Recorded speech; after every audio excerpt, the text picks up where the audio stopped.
Welcome back to PST channel. Last time we summarized Inazuma Arc before. Today we will summarize Genshin Impact story on Sumeru Arc in quick and sweep style. Just for you!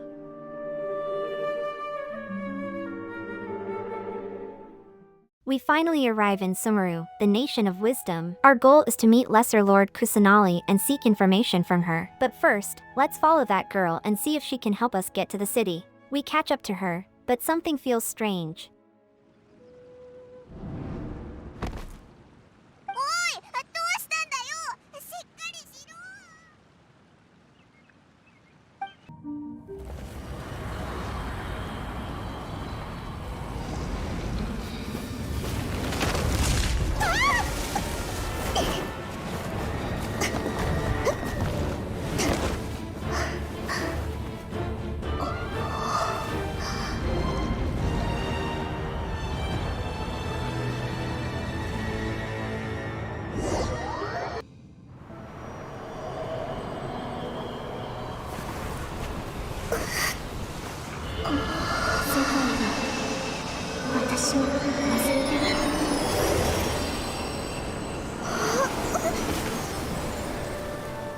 We wake up in Gandharva village, a base for the forest rangers.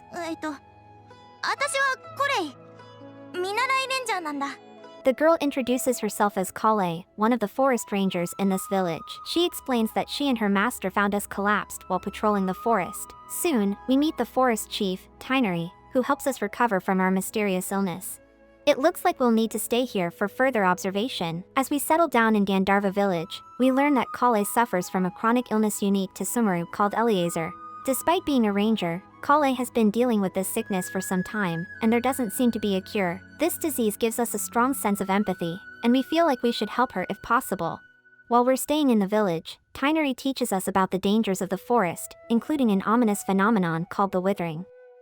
It's a deadly blight that destroys life in the forest, and only those with visions can purify the area. Since we have elemental powers, we volunteer to help clear the withering zone. It's a tough task, but together, we manage to cleanse the land. Just as we finish, we receive word that a researcher named Hypatia needs help. She's been studying a mysterious subject and might hold answers that could help us in our journey. We rush to her aid and discover that her research links to the gods and some powerful entities in Sumeru. After saving Hypatia, we return to Gandharva village. Tineri and the others are in a heated debate with some researchers from Sumeru City. They seem to want something, but Tineri is hesitant to help. Could it be related to what we learned from Hypatia? This is our cue to head to Sumeru City and find more answers. Before we leave the village, we make sure to say goodbye to Kale. She's been a great help to us, and we want to check in with her before setting off for the city. With everything ready, we finally set off for Sumeru City, the heart of wisdom. We reach Sumeru City, but what's that thing in everyone's ears? It's the Akasha system, a tool that allows everyone to access knowledge instantly. We try it out, but not all information seems available to us.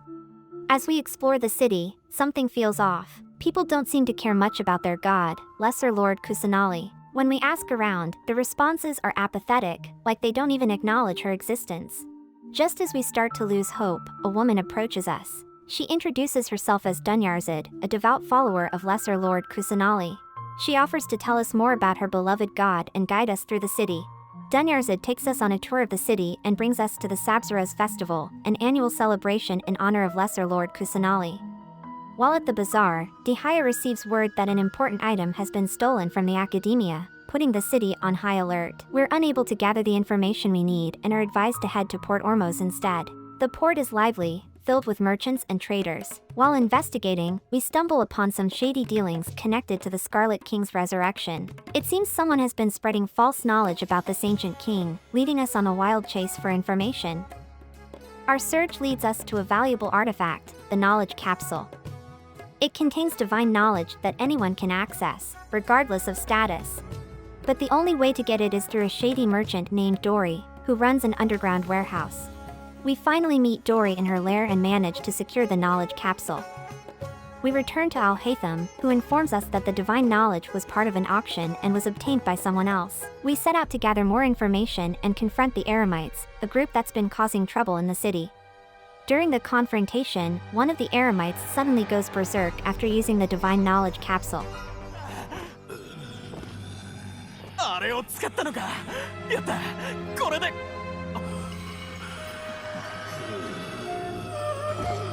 ボス。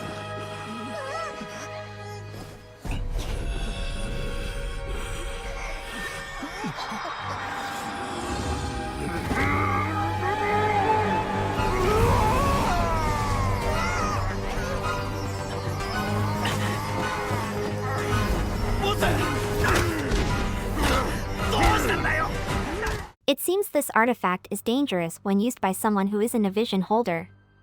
Despite the chaos, we retrieve the capsule and decide to part ways for now, returning to Sumeru City. The next day, the festival begins. We take Dunyarzad around the bazaar to enjoy the sights and festivities. The celebration is lively. Just as we begin to relax, we discover a group of mercenaries planning to kidnap Dunyarzad. After a brief skirmish, we manage to thwart the kidnapping, but Dunyarzad isn't looking well. She confides in us that she has Eliezer, the same illness as Kale. Despite this, she remains brave, determined to live life to the fullest. After the commotion, we return to the bazaar, only to find that the Sabzeruz festival has been abruptly cancelled. We decide to turn in for the night, hoping for a better tomorrow. But when we wake up the next morning, something is very wrong. Everything is exactly the same as the previous day. It feels like we're trapped in some kind of déjà vu. Days pass, and the festival keeps repeating. The traveler begins to notice subtle differences and eventually realizes they are stuck in an infinite time loop. Each day feels the same, but certain small things change. Then, a girl appears who we haven't seen before. We follow her and learn that she is Nahida, also known as Lesser Lord Kusanali. She explains that we are caught in the Samsara Loop, which traps the festival in an endless cycle. Dunyarzad's condition is worsening, and the only way to save her is to break the loop. After a series of investigations, we finally discover the cause of the samsara. The culprit behind this strange loop is none other than Nilo, the host of the Sabzeruz festival. But she wasn't aware of it. This was all happening inside a dream world created by the Akasha system. As the dream world collapses, we witness Nilo's final dance for the festival, a bittersweet and beautiful performance that marks the end of the loop.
We return to reality, only to find Dunyarzad in critical condition.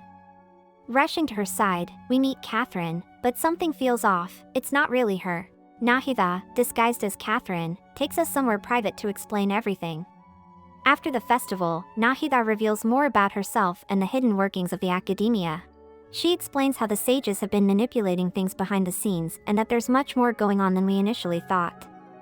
With Dunyarzad safe for now, Nahida takes her leave, allowing us to move on. After the Sabzeruz festival, there isn't much happening in Sumeru City. We decide to check in with Catherine to see if there are any tasks available. However, Catherine seems different. She's joking around with us in a way that doesn't feel like her usual self. Upon further questioning, we realize that it's actually Nahida using Catherine's body. She has important information to share with us about what the sages are up to in the academia. Nahida believes there's someone who can help us, Soteria, a lecturer at the academia. Our job is to convince her to join our side. Through some clever manipulation and a roller coaster of emotions, we manage to win over Soteria. She agrees to help us and provides valuable information about the academia's plans. Armed with this knowledge, we are ready to take the next step, infiltrating the academia and confronting the sages. But when we arrive, the place is eerily quiet. Suddenly, we're greeted by none other than the Doctor, one of the Fatui Harbingers. Akasha と呼ばれている。あの女研究員ならとっくに監禁室だ。自身に仕掛けられた盗聴器にすら気づけないとは、一学者として持つべき慎重さを欠いていると言わざるを得んな。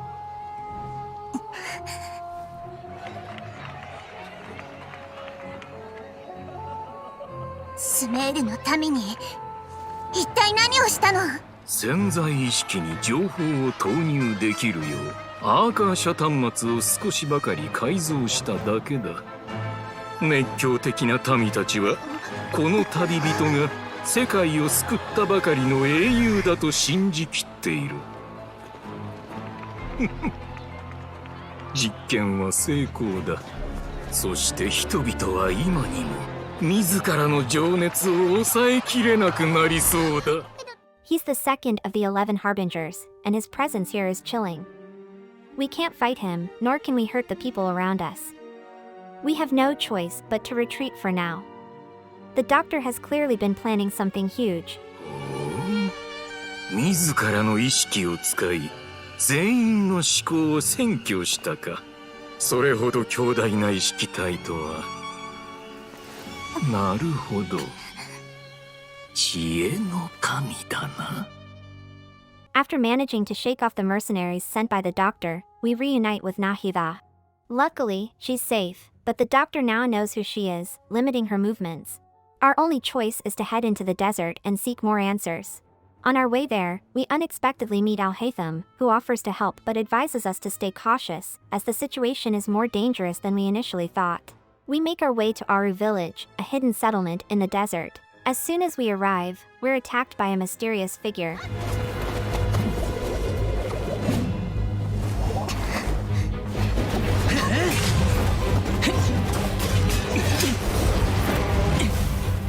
After surviving the onslaught, we learn that our attacker is Sino, the General Mahamatra of Sumeru.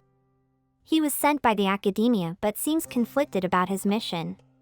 Before the situation escalates, a sandstorm forces everyone to seek shelter. We're invited into a house by Candace, the village protector. Her presence calms the situation, and Sino decides to hear us out. After clearing up the misunderstanding, Candace enlists our help to fight off monsters attacking the village. After defending the settlement, we learn that the village keepers, scholars who were exiled here, are mysteriously disappearing. We're asking around, trying to find any clues, any leads at all. It is discovered that the academia is involved and plans to use the villagers for their own purposes. The search leads to a hospital where a secret area is discovered. Although most of the missing villagers have been moved, one remains and joins the group. Dihaya negotiates with some Eremites about the missing people, but a deal falls through? さもなくば。何ビビってる。震えてっぞ。違う。これ地震だ。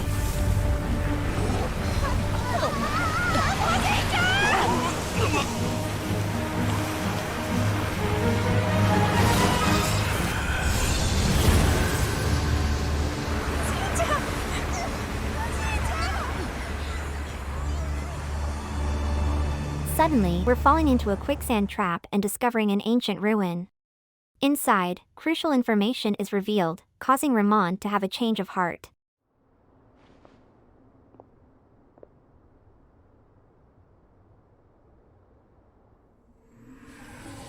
知識の中に文明は生まれたが、同様に知識は文明を滅ぼせる。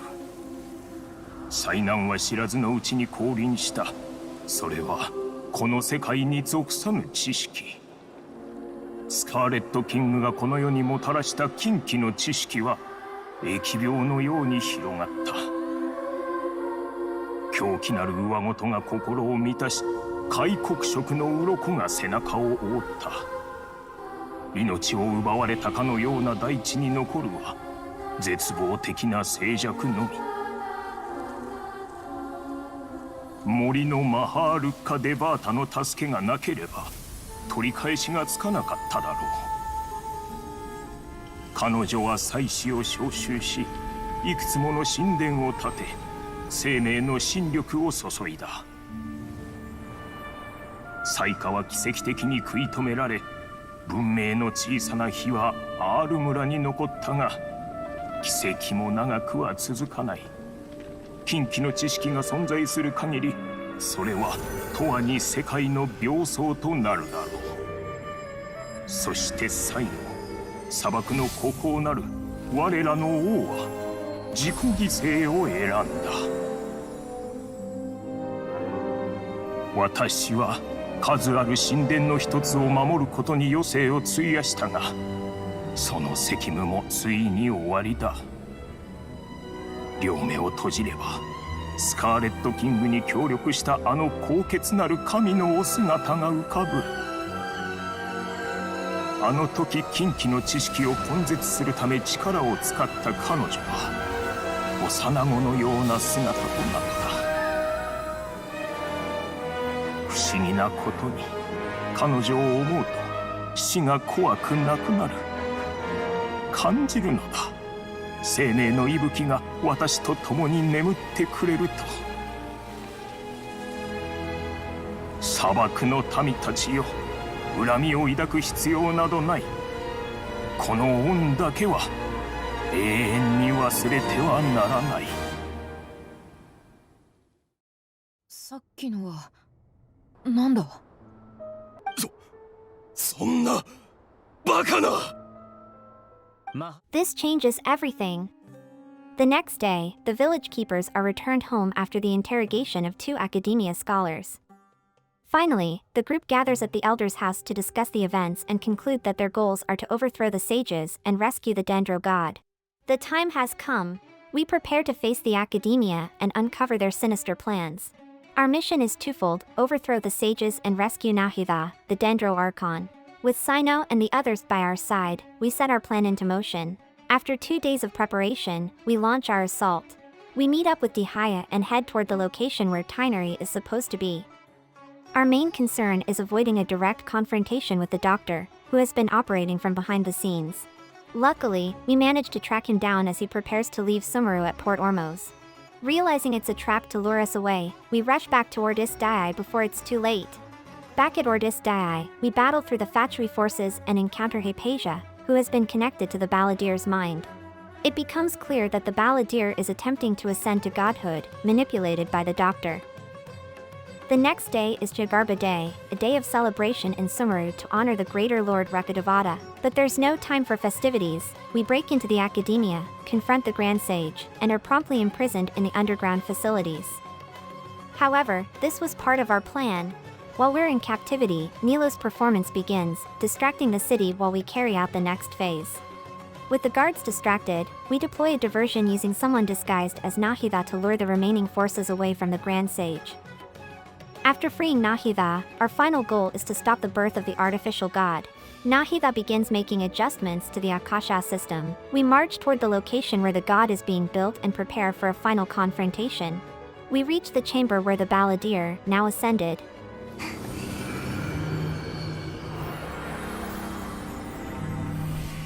We have no choice but to fight him. This 自己陶酔の好きな神だな。ウェル。 transformation is complete. He has become a god. We have no choice but to fight him. この世が僕の誕生をこれほど待ち焦がれているというのは、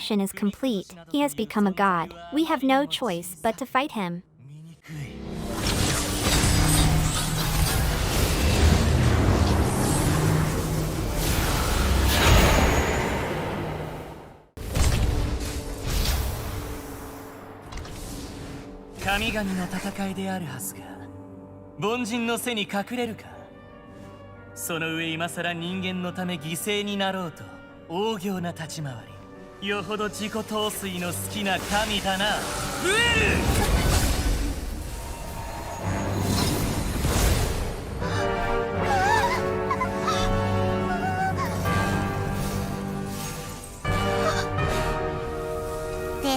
ぶ集まったわ。あなたが私から神の心を奪おうとしたのがこれで何回目かわかる？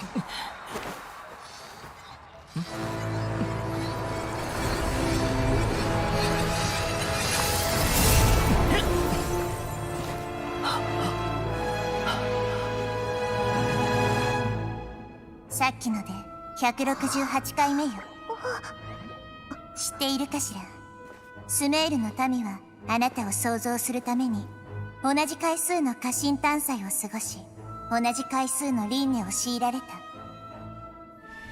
無境の力、一体いつから始まっていた？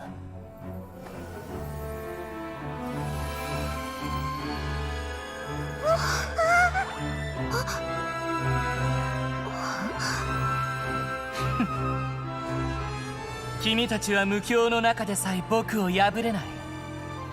こんな小賢しい真似に何の意味がある？さあ、前と同じように私が夢の中の記憶を呼び覚ましてあげる。ああ、これ貴重な戦闘経験だぞ。それだけじゃないわ。神の名のもと全ての民の英知を束ねる、これこそアーカーシャ本来の機能。先ほど起きた全てを知識としてスメールの民に伝達したわ。そして彼らに偽りの神を破る方法を見つけるようお願いした。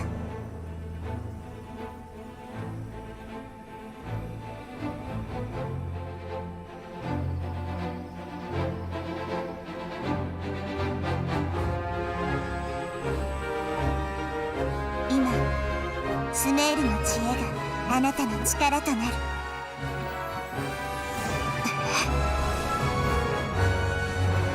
抜かせ！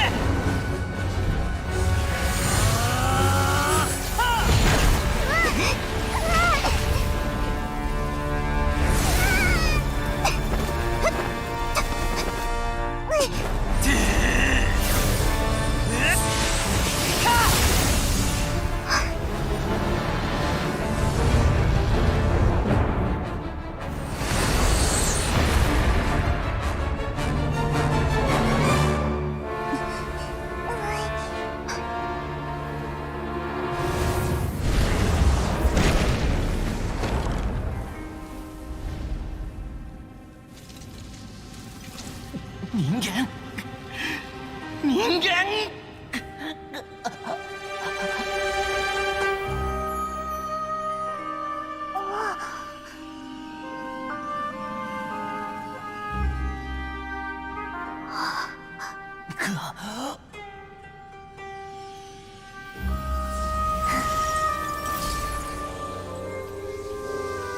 After an intense battle, we finally defeat the Balladeer. With the Gnosis and the final piece of Rekadevada's memory in hand, the true meaning behind the events in Sumeru starts to become clear.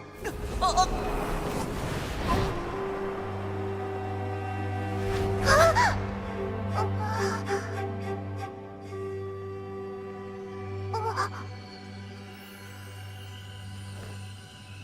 一番重要な謎の答えが見つかっておらず、世界中もまだ救われていない。ルカデバータに会いに来たんだよな。でもあそこに立ってるのって私にそっくりだわ。あなたがナハールカデバータ？ええ、いかにも。この姿に驚いたのかしら。あなたと私は本質が同じだから。私たちの姿は完全に同じように見えるのよ。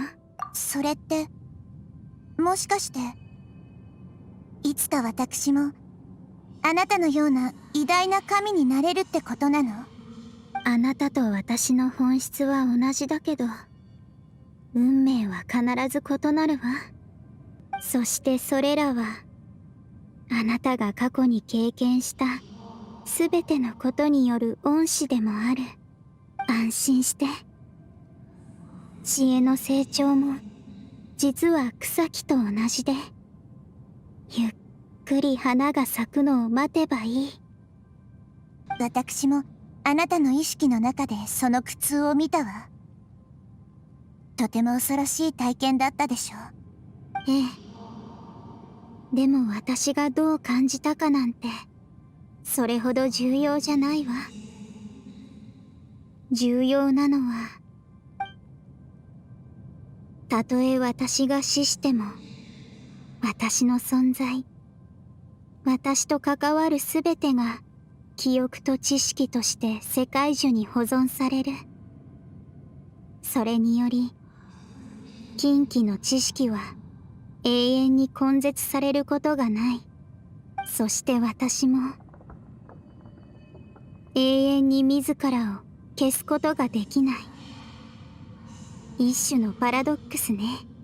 だから私は世界樹の最も純粋な枝を折って私を輪廻転生させ手がかりを残した。あなたをここに来させて汚染された私を世界樹から完全に消すために。 But there's one last heartbreaking decision to make. We must erase Rakudavada's existence from the world to save Sumeru. 私はこの世で唯一夢を見られる個体だった。私の夢では人々は皆夜になると夢の世界に入れた。人々の脳裏には様々な発想が現れ、地面に転がるもの、空に浮かぶものがいる。それは全ての物事をつなぎ、まばゆい網にした。3000世界の中にさらに小さな世界があり、全ての運命はその世界で躍動した。だんだんと分かったの。これら描写のできぬ変化し続けるものこそこの世で最も奥深きものであると。それらのみがあれら狂気を徹底的に駆逐できる。夢のみが意識を最も深い暗闇から呼び覚ませるの。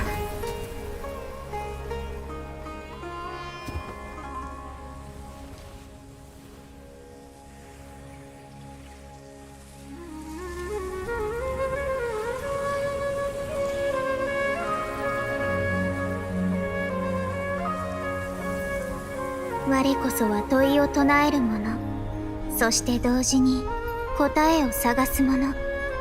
人々の夢で世界を救う。それがかつての私の答え。そして今、あなたたちも自らの答えを見つけた。すべての夢を人々に返すわ。